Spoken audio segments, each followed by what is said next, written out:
Final score at Celtic Park, Aberdeen 2, Rangers 1, and Jimmy Tilleen's side blow the Scottish Premiership race wide open on another exciting night of Scottish football. This is Tino with the Final Whistle show, joined by Paddy for this one. Paddy, your reflections on Celtic's win over Dundee? Yeah, just really nice to see us go and get the victory last night. I think obviously just a little bit of apprehension not scoring in the first hour. It's not been a common sight for Celtic this season, but they stuck to the game plan. They were very patient. A lot of the ball, a lot of chances created as well, and just almost like figuring stuff out with the 6 changes that come into the starting lineup as well. So could see some frustration from the fans. I think that's more probably just down to players that haven't shown up before and given up another opportunity like they did yesterday. But all in all, when you look at what we've got coming off the bench and how quickly that was reflected with the goal, really, really strong performance from us. And do they have an idea of what's going on elsewhere in the country at the same time?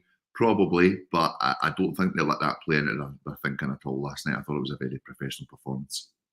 Professional's the word, and I've described it as kind of hassle-free, straightforward, all these kind of things. You mentioned the frustration from the fans. Do you think it's right to be frustrated given what Celtic have put in this season? Celtic maintain their unbeaten run. The manager's probably right to give guys some minutes, and that's up to them whether they take that chance or not. But do you think it's all right to be frustrated given what I think is a pretty exceptional start to the campaign, at least domestically? Listen, I think, as I say, I don't think it's necessarily direct to how we were playing last night. I think it's individuals. We have seen the frustration with the likes of Louis Palma and Yang, and I think that they have been given opportunities. Are they going to get runs in the side? Probably not. They've not shown enough that's going to really cement a place in the starting lineup, or at least definitely making sure that they're part of the squad all the time. They have been involved in the matchday squads a lot this season. So they should be ready. They would be ready to come in and try and make a claim for it. But I think that frustration stems from the opportunities being given and not being taken. Yeah, we'll get to Palma and Yang. They're obviously 2 hot topics, and we'll cover them just shortly. Another thing doing the rounds is the team lineup, and the fact that I got the team lineup at 1:23 p.m. yesterday. Got it sent through, and the fact that it was very out there, 6 changes, Palma and Yang getting rare starts, Tony Ralston coming in for Alistair Johnson, etc., etc. It was, there's clearly a leak in the camp, and as much as it's quite good to get a heads up and all right, okay, this is the team, and get your heads around it, it's not great from a Celtic point of view. We've had issues with it over the years, and I think the other side of it is, if I'm getting it, maybe Tony Docherty's getting it, and it allows you to plan accordingly. What do you think of that situation? Yeah, listen, I just think that can sometimes be the part and parcel of football. There's possibly people that their noses out of joint, or there's possibly people that want to be the talk about town and get that information out there. Up to them what they do. It doesn't do us any favours, if I'm being honest. What we need to do is show our squad strength and show what we're all about, and I think we've done that last night. I don't read into it too much. I think when we look at the opposition, we should know enough about what we're coming up and what we're playing against. And quite rightly, they will have done their homework against us as well, Tino. It's not too much of a secret of how we're going to show up and how we're going to try and play, or is it too much of a secret what starting 11 we tend to go with as well? But yeah, with the changes that were made yesterday, I could understand a little bit of a frustration from supporters, but I wouldn't be worrying about it too much, in my opinion. Yeah, I quite like it. I quite like getting the heads up. It allows me to... you, isn't it? It's you. Allows me to make my predictions early. Paddy, there was, as you say, 6 changes. I'll just run through the lineup very briefly. Schmeichel retains his place as always. Back 4, Tony Ralston, Carter Vickers with his first start in, I think, 7 or 8 games now. Trusty on the left-hand side of defence next to him, and Greg Taylor also coming back in from injury. Midfield 3, Bernardo sitting a bit deeper. McCowan starting against his old side, and Arne Engels coming back into the team. Up front, unusual lineup, Kyogo through the middle, which is fine, but Yang and Palma, which is obviously something we rarely see. So your assessment on the first half in general, Paddy, I think it's okay to say that the first half was frustrating in its own ways, and that includes Kyogo missing a couple of big chances. Absolutely. The thing is that there were chances being created, and we were basically in control of the game. I think Dundee had a couple of moments where they broke in to our area, to our box, and put us under a little bit of pressure. But I don't think at any point we looked as if we were feeling that. I don't think at any point our positioning on the park had to change much. I think that we dealt with it really well. For me, I think it was a bit of a frustration in the first half last night. But again, 6 changes. It's not that same free-flowing football that we're used to. The rhythm isn't there. And I just felt, just took us a little bit of time to find that. And evidently, you see that come to fruition when the changes are made in the second half. We'll get into a wee bit of detail, Paddy, on Palma and Yang specifically. But in principle, do you think the manager is right to make changes on such a game? So given what's going on, so we've mentioned that Celtic are in the midst of 4 games in 10 days, starting with Motherwell on Sunday there, taking us through to Leipzig on Tuesday. Short period of time, lots of football to be played. This is why you've got a squad. And if you can't give guys minutes, with every respect against Dundee at home, when can you, in my opinion? So I think he's right to make some changes to keep guys fresh. But what's your take on that? Yeah, I think it's going to be at the risk of Brendan Rodgers to do that. But as you see, like we've seen, obviously, no Nicholas Kuhn in the squad yesterday. But we still seen the likes of Maeda, Hatate all on the bench and ready to go. That's just showing you a little other side of the depth as well. There's not going to be many games where we'll be able to give players a full rest from the whole match day setup. We knew this at the end of the transfer window, that as a starting 11 and maybe with 3 or 4, we were looking a bit stronger. But there's still a bit to go. And I think that if Paul Tisdale's watching that last night, Brendan Rodgers knows what he needs. He's gave these guys another chance. And I'm not saying it's a chance that they need to go and grab and take and all of that. I do think you find your form when you're playing a few games in a row. Those boys are not going to get that luxury, unfortunately. What they had a chance to do there is bed in and see what they could do, see if they could keep the game flowing. But sometimes, and I think we've spoken about this before, it's that much of a weight on the shoulders that you end up trying too hard. And I think that sometimes catches players out. Yeah, I think it is important for Brendan Rodgers to give guys minutes in competitive games, because there's only so much you can tell Lennoxtown. There's only so much you can tell against Sligo Rovers the other week in the bounce game. And I think at some point you need to give these guys minutes and really see what they're all about. Some guys are training players and some guys are match day players, and sometimes they can be exclusive. Some guys don't train particularly well but come to life in the match day and vice versa. So I think he's right to give the opportunity. But as you say, particularly for a wide guy, I think, and listen, this is the life of competitive cutthroat football. You won't get the luxury, certainly at Celtic, of what I think is the 3, 4, 5, even half a dozen games you need to get up to speed. But that's on them. You know, I'm talking specifically now about Palma and Yang. They've got guys in Maeda, quite a unique talent. They've got Nicholas Kuhn, an exceptional talent, both ahead of them. And they're not going to get minutes for free. And last night, as much as it's just a snapshot, is one of the few opportunities they'll get. And I think it's fair to say, by and large, they didn't take it. I think at times they done okay, but by and large, they never took it. I'll go to the comments, Paddy, because there's loads of good comments coming in, and good to see Gypsy King, morning to Paul Brady, Stephen Craig, Holmesy. Nice to see Holmesy here, Monty, various others. Good to see everyone join us, Jim Hunter. Thanks for your questions and comments. A lot of them, Paddy, centre around Louis Palma. Monty thinks that they should go in January. I think that's a bit harsh. I think we need the guys around the squad. Maybe we can bring new blood in January or summer, but I think they're part of things just now. Let me see. Similar comments from GJS. He says, safe to say, Palma and Yang need moved on and need replaced in January. All I can say is he's glad he had a few pints when he was watching. A canter in general against Dundee, but lacking depth in the wide areas. Yeah. I think that's fair comment, Paddy. I think we've looked at the squad. Central midfield is pretty strong. All of a sudden, centre half is reasonably strong. We could maybe do with one other right hand centre half to back up Carter Vickers. You've got competition in the full-backs, at least for now, with Alex Baye there. Tony Ralston can come in for Johnson from time to time. But in the wide areas, there's maybe a lack of quality there in terms of the backups, don't you think? Yeah, I think so. I've just also seen Ben's comment there about another striker. I don't think that would be too bad as well, to be honest, come January. I think so, Tino. I think we've got to really think about this is now us entering this stage where last season we actually started to get a lot of injuries, which made for a very, very tough December for us and put us under a bit of pressure. And I think now that we really need to kind of think of looking after the players a little bit better. And that's why the changes are made last night, absolutely. But Brendan Rodgers, no doubt, will realise each time he's doing that, there is a bit of a gamble. And as I say, he's got he's got that bench ready, and it's a small thing. He normally waits to the hour mark before he makes his changes, but it was the 57th minute mark last night. So again, it's more just let's not mess this up. Let's make sure we get these guys in now and go for it. So been given a little bit of extra time from the kickoff of the second half, but they've not ramped it up the way he wanted. So the changes were made a little bit sooner. Yeah, I noticed that, and I think you need to anticipate as well moving forward that at times, given the amount of games as much as anything, you're going to need to go to your squad, and you're going to need to rely on a bit of luck in terms of injuries, suspensions, all these kind of things. We are, as Ben rightfully highlights the striker position, we are light there. I know Francis Turley was on the bench, and we'll see how ready he is for the first team.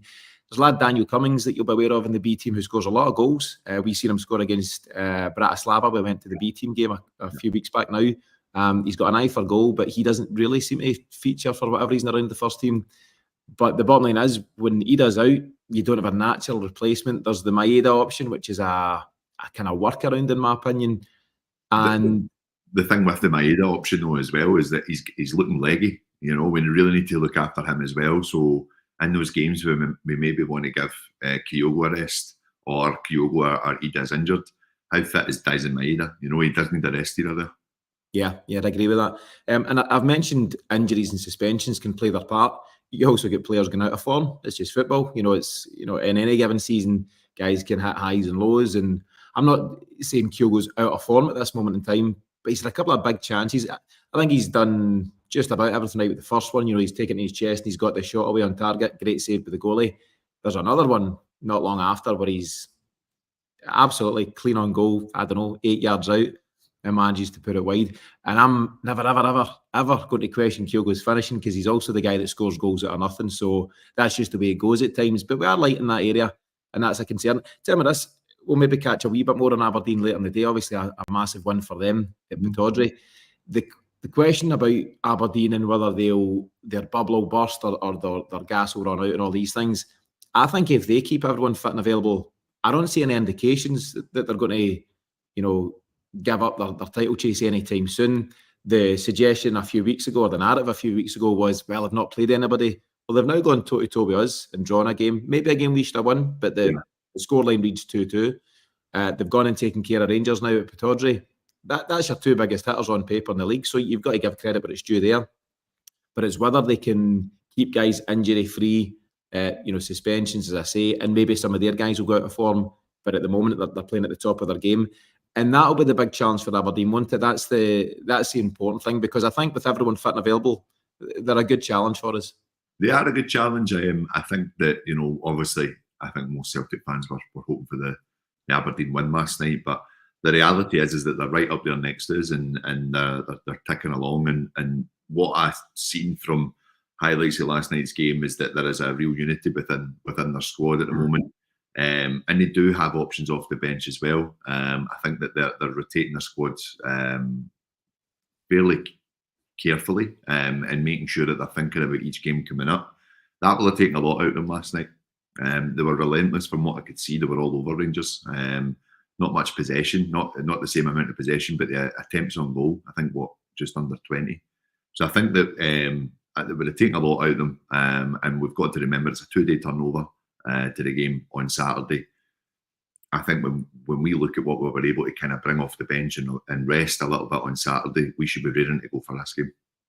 Yeah, I should check who it was, but someone made a really relevant comment over the last 5 days or so about Celtic's bench. I think it was a bench against Motherwell on Sunday, and that it was potentially the most expensive bench in Scottish football. It had Arnie Engels, it had Adam Ida, it had, you name it, it had tens of millions of pounds on the bench, and it just shows that strength and depth that Celtic have got. So half time we go in, as I say, frustrations. I think you nailed it in terms of Palmer trying too hard, sometimes not coming off from, and then sometimes yes, he played a brilliant outside of the boot cross into the box, which Kyogo nearly got on the end of, and Yang was just short of as well. And and another day that becomes an assist, and you get that confidence boost. But the way it's going just now, things aren't quite coming off for him. We'll get to Yang shortly, because he does play the assist for the first goal. But I'm just looking at Yang in terms of recent minutes, and I think that's relevant. whatever he got last night, an hour or so last night. He's then an unused sub against Motherwell. Prior to that, he's an unused sub against Atalanta. Prior to that, he's unused against Aberdeen in the 2-2 draw. He gets 90 minutes against Sligo Rovers for what it's worth. And then he's back to on the bench against Ross County. He get 28 minutes against Dortmund for all the fun he'll have had at that one. And so on and so forth. He's had very little game time. Palmer's had a wee bit more, but not much more. And I was going to say I'm not making excuses for them. I am making excuses for them because I do want to offer up a defence for these guys because everyone is on them just now. And I think there's talent there. Whether it's enough at Celtic, I don't know. But I would offer up the defence, Paddy, that it's so hard as a winger specifically to come in and out in the way that these two have. It sounds quite ruthless from me here, but I think you either have it or you don't to play for Celtic. And I think one player that springs to mind with that is Mikey Johnson. Mikey Johnson had bags of like talent. He was an incredible player, but on his day with a jersey on him, I think it was too heavy for him. And I think that's what we're possibly seeing with Louis Palmer. Yang's a different one. I still think that he's a technically gifted player, but I just don't think he's going to get up anywhere near the pace that we need him to play as well. I think they'll go in and obviously have a very comfortable career in football, both of them. I just don't think it's going to be with Celtic. And I think that we kind of look at players that we've hung on to and hoped to, and when we get something out of these guys, think about the amount of players that we had sitting on in our squad at the beginning of last season, and then even at the beginning of this summer. That's been a big issue for Celtic, is not realising it's time to offload these guys. Yeah, we should be looking at the replacements and making sure that they are ready to come in January in order to let these guys go and do something with their careers instead of sitting on the bench. And you'd like to think with Paul Tisdale now in the building, he seems to have a good relationship. Rodgers speaks very highly of him. You'd like to think that all that plan is in place. And football is all about opinions, but you'd like to think that Tisdale and Rodgers are sitting down maybe on a day like today or in the coming days and going, right, where are we at? Where's the weak links? What's the gaps? What do we need to do? Where do we need to upgrade? And whether it's going to work out or not, Yang and Palmer would at least be in the conversations they're having just now to say, are these guys really going to make it? And I think you've said that your words are maybe harsh. I think they're fair. I think, what you've said there is absolutely spot on. And there's also no shame in Yang and Palmer being behind Maeda and Kuhn, who are two talented players at a pretty high level. And it's sometimes there's just that gap. And I think Celtic need a couple of guys closer to your starting wingers to offer that genuine competition. Yeah, exactly that. So we'll move on. We'll get into the second half. And I think there's similar frustrations. There's a couple of half chances. But as you say, it's not really till we make those changes. It's the 57th minute that Celtic get a foothold in the game. I'm saying a foothold, but we're always in control of the game without having that cutting edge. And it's Alistair Johnson, the goal machine. The guy can't stop scoring just now. It's not an easy finish. He's coming in at an angle at pace.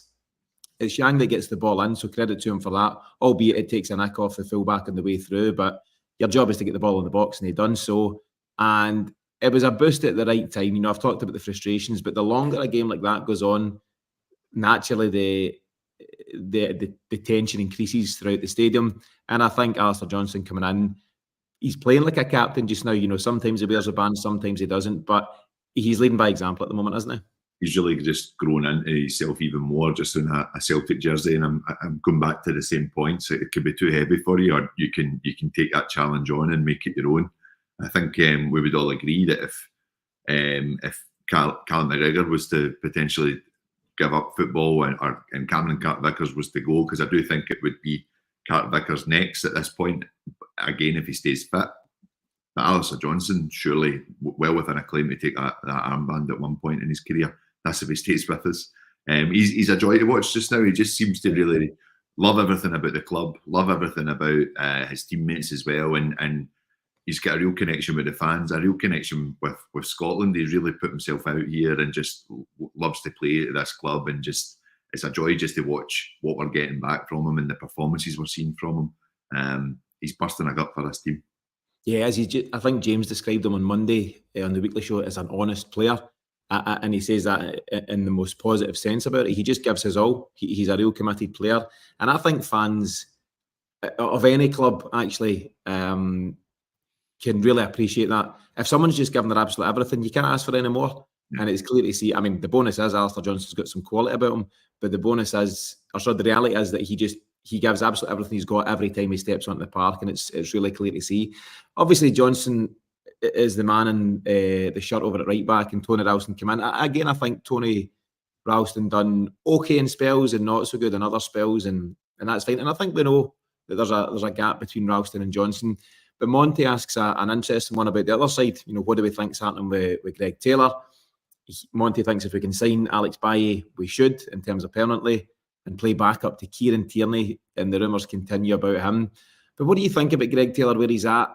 I don't think he was great last night, but again, I'll give that defence. He's just returning from injury. Do you think Bailly is the number one at this moment in time? And where do you see the medium to long-term situation at left back for Celtic? I think it's. I still think the jersey's up for grabs, to be honest. And I think I've been really happy with what I've seen from Alex Bailly. I think he's really starting to settle into the role. But I don't think Greg Taylor necessarily lost the jersey. I just think that injury has took him out of the team. I think Taylor's had a very good start to the season, albeit a poor performance in Dortmund, but he wasn't alone in that. Last night, when you look at the performances of Ralston and you look at the performance of Greg Taylor, again, I go back to the changes made in the team. It's that familiarity, who you're playing with, who you've got ahead of you, what they're giving back. And I think we've seen at points frustration from Greg Taylor to Louis Palmer last night. They work in this system every day at training. Whether they work alongside each other all the time is a different story, but they should have a good understanding of where each of the players need to be when Celtic are in the attack, and especially when Celtic are defending. So I seen a frustrated figure in Greg Taylor, maybe just feeling a little bit cold from the rest of the team at the moment, but I still think he's got a lot to offer for this season, and he will be in and out the team 100% because it's a long season for us. Alex Bailly is really pressing him, and that's only a good thing. It definitely is. I think we've spoken a lot about how important partnerships are across the park and in various different areas. One that we've highlighted a lot, as many have, is the really impressive link up between Alistair Johnson and Nicholas Kuhn on that right-hand side. What you've then got last night is, it's not like Tony Ralston's coming in then and he's got the luxury of Nicholas Kuhn. He's got Yang, who's a player, let's say, out of form and out of confidence just now. That makes Tony Ralston's job harder. And likewise, if I'm offering a defence of Greg Taylor, he's got Palmer in the same situation up ahead of him. You don't have the work rate in industry that Maeda gives you. So you've got a Louis Palmer who's relatively struggling, at this moment in time. So it does make it trickier. And I'm sure they do work together in training. They'll work on drills for you can up the right-hand side and use to do it for this spell and spell in and out and stuff. Yeah. But it is hard to chop and change like that. But again, I'll go back to the top of the piece. As much as I can moan about it, or the players themselves can moan about it, it's life at Celtic. It's a cutthroat world of top-level football, and you need to just take your chance when it comes. And sometimes you'll need to, like Yang that I highlighted, sometimes you'll need to sit for half a dozen games and not get that opportunity, but be ready when it comes around. We'll get to the second goal. It's good work from Arnie Engels. He wins the ball back pretty deep inside the Celtic half, and he's just got acres ahead of him. He's just got a whole lot of space to drive into, and he does so. Kyogo makes a good run. The ball's probably just a wee bit short from Engels. It's not quite at the pace on it. At least you don't think so, but Kyogo manages to get... It's a perfect pass. Oh, he's got it. He got the ball. He got the perfect pass would have a bit more juice on it for me to allow a strike.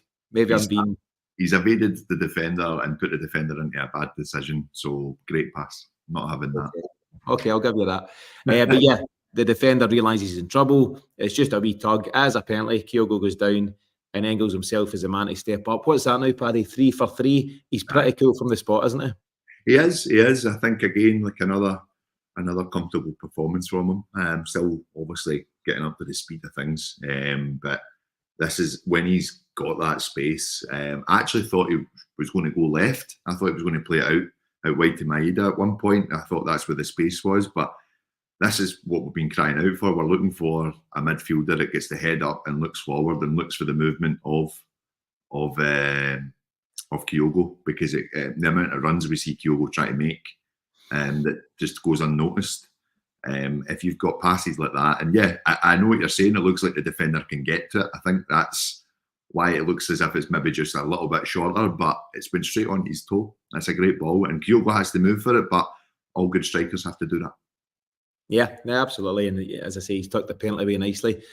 I'm keen to see, as everyone is, as to how Arne Engels kicks on. He was given the rest at the weekend against Motherwell, at least for most of the game. He should have been fresh coming into tonight to last night, and I thought he was decent. But the bigger challenges and the reason we sign Arne Engels is definitely Saturday, Cup semi-final at Hampden, and moving forward, Leipzig on Tuesday. So let's see what he brings to the party. There's obviously thereafter changes that I've not quite covered. Alistair Johnson comes in for Tony Ralston. Hatate comes in for Bernardo. I thought Bernardo was good. I thought he was tidy first half. He just gets around the park pretty well. He's been taken off for Saturday, I think. Yeah. I really like what Bernardo's bringing to the party. I think he's found a consistency where others are at times a wee bit in and out. I think he's been pretty solid from what he's brought so far this season. Dice Maida comes in for Palma. James Forrest just after that comes on for Yang. And then after it goes 2-0, Liam Scales comes in for Carter Vickers.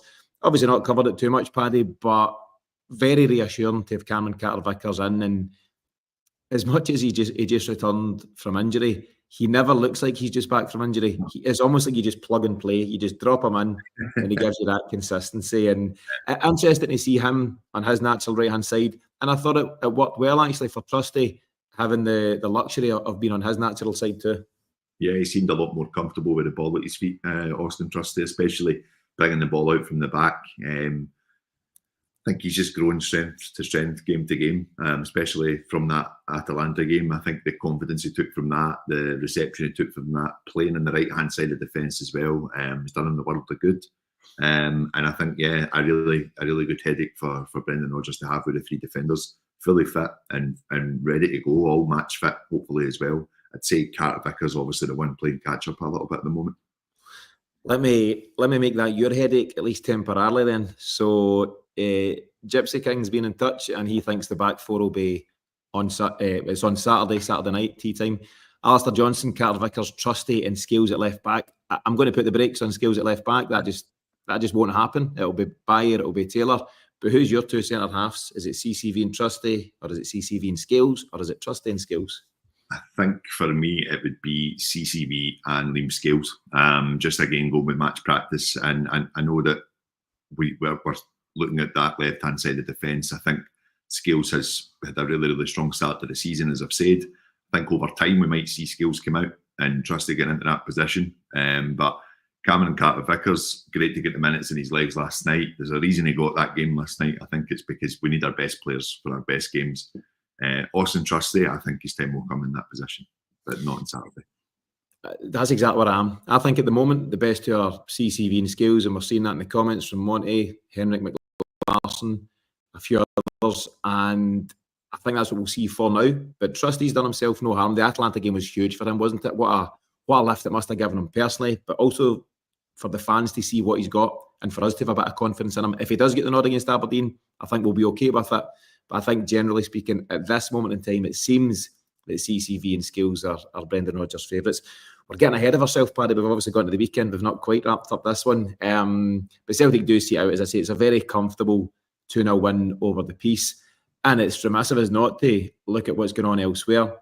Whether the players, can do so or not, it's a different question. I'm sure they were fully focused during the 90. But you then, as soon as our game's wrapped up, you realise there's another important game going on elsewhere. And Aberdeen, they're not letting up anytime soon. I think the record now is that they've made their best ever start to a season. They've won 15 out of 16. The only one they didn't win was the draw with us. They've won something like 9 or 10 games in a row at Pittodrie. They're obviously, top of the table with us after 10 games.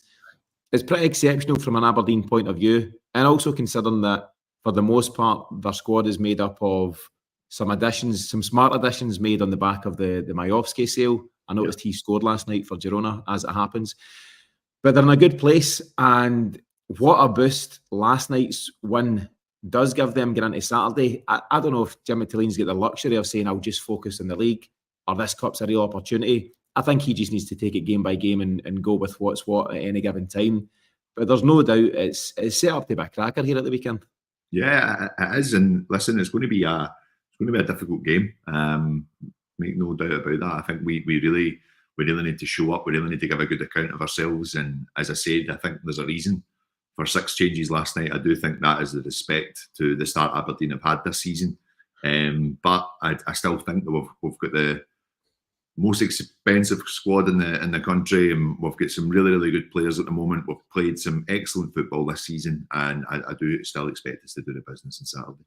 Yeah, Paddy, we've got an excited wee Aberdeen fan in the comments. Leighton Bremner, come on, you Reds, Aberdeen. And where are we? FU Celtic, we're going to win the league. Do you know what? Have your moment, Leighton. Don't mind it.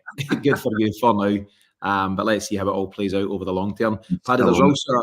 He's still on it last night, Leighton. Leighton's had a great Wednesday. Sinky in the comments also thinks that Jim Kennedy might have influenced you in terms of your skills comments. To bring anyone up to speed, Jim's a good friend of the show. Him and Paddy had a wee back and forth because Jim's not best pleased about some of Paddy's comments on Liam Scales. I think, let me speak for you before you speak to yourself, Paddy, that I think you are a big fan of Liam Scales, but I think you think he's got his limitations going forward, and that's okay. But whether you're right or wrong, or I'm right or wrong, or any of the guys in the show are right or wrong, this is just what it is. In response to Jim, everyone's got opinions, Jim, and that's what keeps it interesting.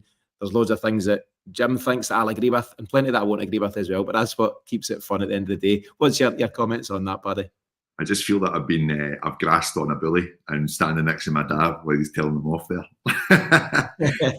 No, listen, as I said to Jim in the comments, I've been really happy with what Liam Scales has offered this season.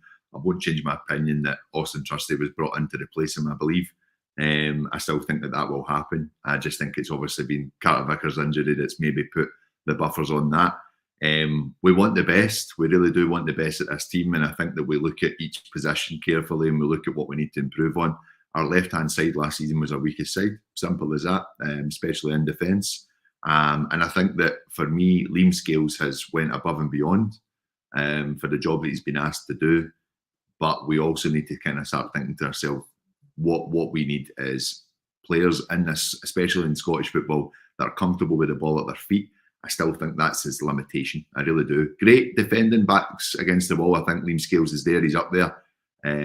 But if we want to play football and we want to play the system that Brendan Rodgers wants, then it has to be that we've got a guy that can be comfortable on the ball as well. Yeah, all fair stuff, and I think Jim would agree. I think you and him need to sort out in the Celtic Exchange car park though, Paddy. Just have it out man to man and see where it goes. Tell Leighton to come down as well. Leighton can swing over. I see Henrik McLarson says to Leighton, I'll see you in May. Obviously he's referencing Brendan Rodgers, so we'll see how it goes before the end of the campaign. Paddy, as I say, good win, very professional win against Dundee on the night. All eyes now turn to Saturday. Lots to look forward to. Luke McCowan cup tied, so he'll drop back out the team. The hope is, and it does sound like Callum McGregor will be fit and available again. Less news on Adam Ida. I don't know where he's at. He had the protective boot. He was getting a scan, so we'll see where he goes. But just to wrap things up, Paddy, it's another one to look forward to during a raft of really exciting games for Celtic. Yeah, it really is. And again, like even just the comments there, that just gets you excited for Saturday as well. I know he's talking more about the league, but good for them to be in this position where they're having a wee go at the Celtic fans, as much as I'm sure they've been having a go at the Rangers fans last night. Seen a video of them all waving their buses out at Aberdeen, which was absolutely brilliant. This is an exciting time. We've got a big game on Saturday, followed by an even bigger game in terms of the opposition against Leipzig. We need to be ready for, but as our manager will tell us, it's one game at a time, but I'm pretty sure he's got a plan for all of them.